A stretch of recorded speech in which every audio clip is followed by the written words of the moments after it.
Hey, it's Wednesday afternoon. It's noon hour. So this must be our Inspyrd Talks.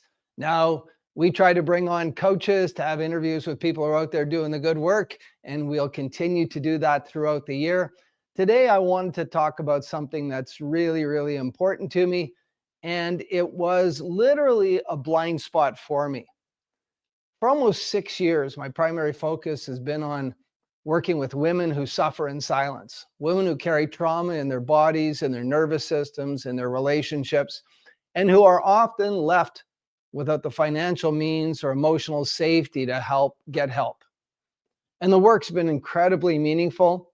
It's been absolutely necessary. And to be honest, it was like a deep human connection. But recently, someone challenged me. This person said, Alan, if your mission is actually to end the stigma of trauma, why aren't you talking about the epidemic happening in young men? And that caught me right off guard. That question stopped me. Because the truth is, there is an epidemic. And like the women suffering in silence, it's a quiet epidemic. It's a dangerous epidemic. And it's unfolding in real time all around us. There is a growing crisis of loneliness and trauma among young men. This is evidenced in so many ways. Hey, and it's not new. This wound has been forming and growing for decades, but today it's hitting levels we've never seen before. Professor Scott Galloway, many call him Professor G, has been sounding the alarm. In his book, Notes on Being a Man, and in interviews, including one here in Canada on CBC Morning Show today, he paints a picture that is both heartbreaking and urgent. Men are becoming increasingly sequestered from relationships, from the important people in their life. They're being stripped of community and stripped of purpose and stripped of the emotional skills required to thrive in today's society. This is not a moral failure. This is not a weakness in them. It is an injury. It's a trauma. A societal wound that is now showing up in men's bodies, in their minds, and in their lives. And it's difficult to talk about because men's issues are not easily discussable. But it's about time we talk about it, because loneliness in men isn't just a feeling. It's measurable, it's neurological, it's psychological, and it's killing them. I have 3 sons and a grandson, so this is near and dear to me. 3 out of 4 suicide deaths in Canada are men. And every one of these men was somebody's son or somebody's brother or somebody's friend. And loneliness is not benign. Research shows that chronic social isolation increases mortality risk at a level that's comparable to smoking 15 cigarettes a day. 15! Now, that's not a metaphor. It is a metaphor, but it's not a metaphor. It's raw data, real data, scientific data. For all those fact-checking people out there, fact-check it. I dare you. Men struggling with loneliness also face higher rates of depression, anxiety, cardiovascular disease, weakened immunity, and a chronic sense that something is wrong with them. But what's really wrong? What's really wrong is the system they grew up in or they're growing up in. Most men were taught from childhood one message: be strong, be self-sufficient, don't rely on anyone, don't need anyone, and never, ever show vulnerability. Is this teaching okay?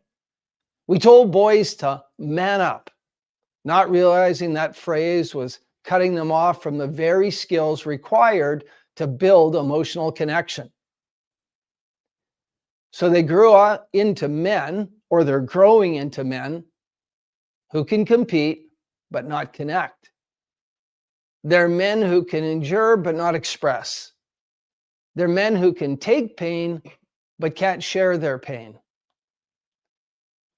And if you take away connection, if you take away expression, and you take away sharing, you literally take away the nervous system's ability to regulate.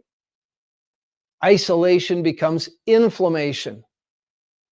Silence becomes a symptom, and shame becomes the story they live inside. And it might even be in your basement.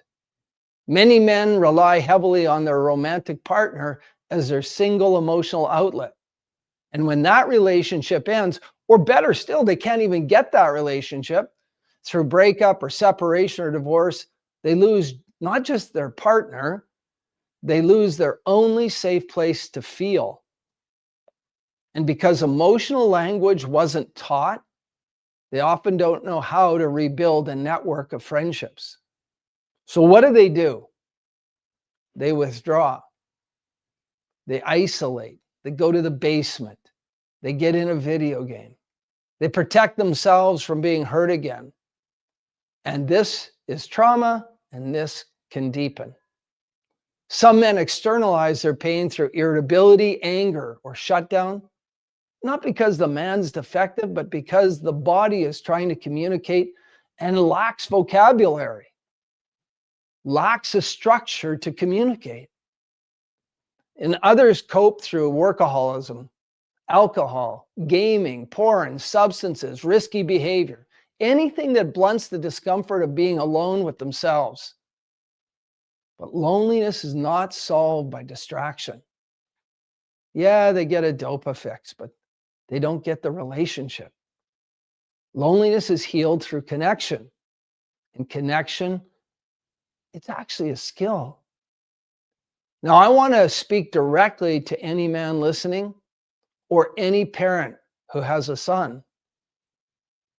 For men and sons, you're not broken. You are not weak. You're not less of a man because you feel alone or overwhelmed or numb or angry or disconnected.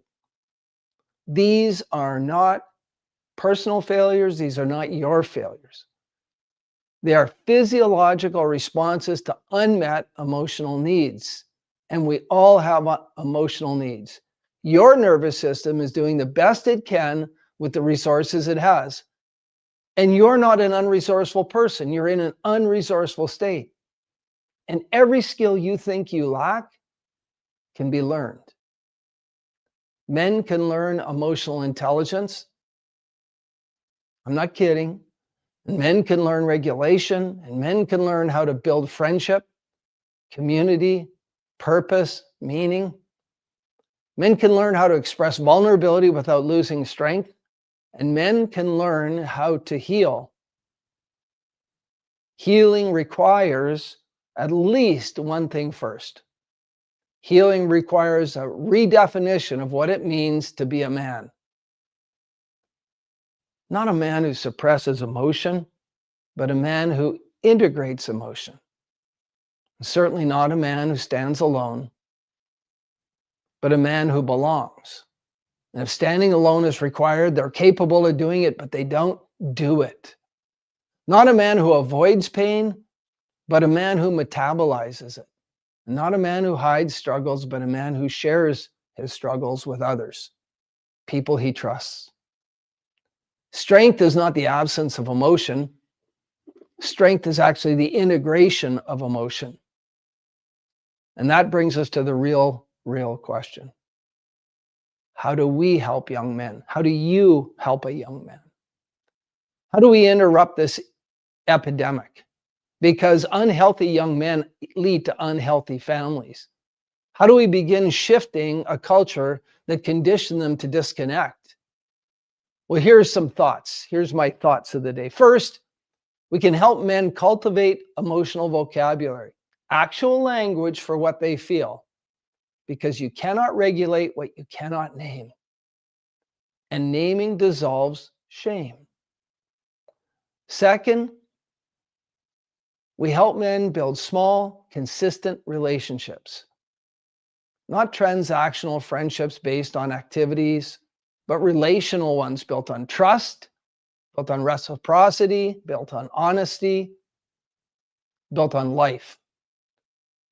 A third thing we might do is we might teach men how to regulate their nervous systems, how to breathe, how to move, how to visualize what they want, how to do tasking protocols or somatic resets, skills that increase resilience and reduce overwhelm so they can stay present instead of shutting down in your basement. Fourth idea, we might encourage men to seek professional support, maybe in a men's group, not as a last resource, but as an act of strength. Maybe they go to a trauma-informed coach. Maybe they seek some therapy. Maybe they go to a support group where men talk. Maybe they get a peer circle. There are community programs. Certainly, Canadian Mental Health Association has them, and there's a growing men's mental health networks right across our country. And finally, I think we remove the stigma of being a man who is emotionally sensitive or emotionally hurt, because stigma isolates, shame isolates, silence isolates, and isolation is the injury. Men are not meant to walk alone. Humans are not wired to walk alone.